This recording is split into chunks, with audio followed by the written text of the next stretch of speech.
warahmatullahi wabarakatuh. Selamat pagi teman-teman. Berjumpa lagi dengan saya di pembelajaran Bahasa Indonesia kelas 11. Bagaimana kabar kalian? Semoga kita senantiasa dalam keadaan sehat ya. Baik, pada kesempatan kali ini kita masih belajar mengenai teks ceramah.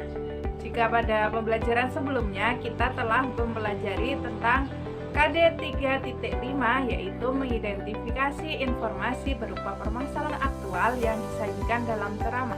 Nah, pada kesempatan kali ini kita akan melanjutkan pada KD 4.5, yaitu menyusun bagian-bagian penting dari permasalahan aktual sebagai bahan yang akan disajikan dalam ceramah. Sebelum masuk ke materi inti, pastinya kita mengingat terlebih dahulu apa itu ceramah. Ceramah dapat diartikan sebagai penyampaian informasi di depan khalayak umum, baik secara langsung maupun melalui media tertentu. Mengingat ceramah itu bertujuan untuk menambah informasi, wawasan, pengetahuan bagi para pendengar, sehingga topik yang diangkat dalam ceramah itu sebaiknya bersifat aktual. Apa itu permasalahan aktual? Nah, permasalahan aktual itu diartikan sebagai permasalahan atau topik yang sedang hangat diperbincangkan di tengah masyarakat.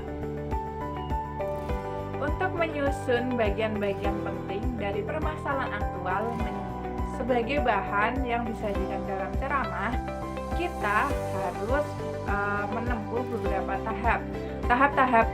Tahap-tahap tersebut diantaranya yang pertama, yaitu mengenali konteks. Nah, pada tahap ini, penceramah harus mengenali pendengar atau situasi yang akan dihadapi. Hal ini berkaitan erat dengan topik yang akan dibawakan. Tentunya, topik harus disesuaikan dengan pendengar dan situasi yang akan dibawakan. Nah, ceramah yang akan disajikan di depan siswa SMP akan berbeda dengan ceramah yang akan disajikan untuk orang dewasa. Begitupun berlaku dengan gaya penceramah dalam membawakan ceramah, baik dari segi bahasa maupun gaya berceramah. Memasuki tahap yang kedua, yaitu tahap menentukan topik.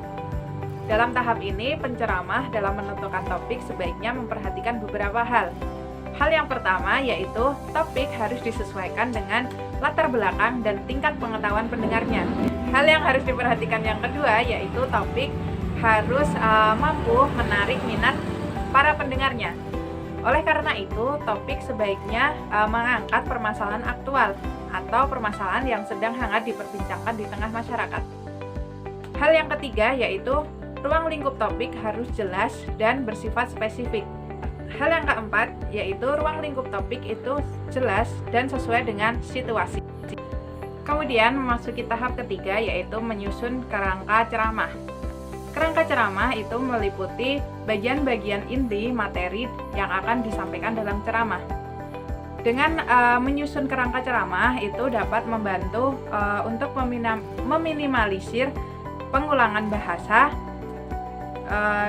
membuat ceramah kita menjadi sistematis dan mempermudah dalam pengumpulan data maupun informasi yang berkaitan dengan materi ceramah.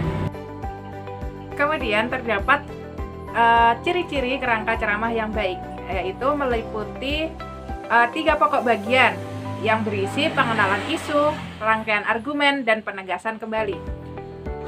Ciri yang kedua yaitu kerangka ceramah mampu mengungkapkan maksud yang jelas. Ciri yang ketiga yaitu setiap bagian dalam kerangka hanya mengandung satu gagasan. Dan ciri yang terakhir yaitu bagian-bagian dalam kerangka harus tersusun secara logis. Memasuki tahap selanjutnya yaitu mengumpulkan dan memilih bahan. Nah, dalam pengumpulan bahan yang sesuai dengan kerangka yang telah disusun yaitu melalui surat kabar, buku, naskah pidato, atau humor yang relevan dan berhubungan dengan materi yang akan dibawakan dalam ceramah.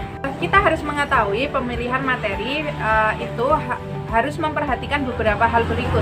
Yang pertama, itu pilihlah materi yang aktual atau mengangkat topik atau permasalahan yang sedang hangat diperbincangkan di tengah masyarakat. Hal yang kedua yaitu pisahkan materi pokok dengan materi penunjang. Hal yang terakhir yaitu usahakan materi padat sehingga waktu ceramah efisien dan tidak membosankan. Sekian materi pembelajaran pada kesempatan kali ini. Semoga kita dapat bertemu lagi dalam kesempatan pembelajaran berikutnya. Selalu semangat belajar dan tetap jaga kesehatan. Terima kasih. Wassalamualaikum warahmatullahi wabarakatuh.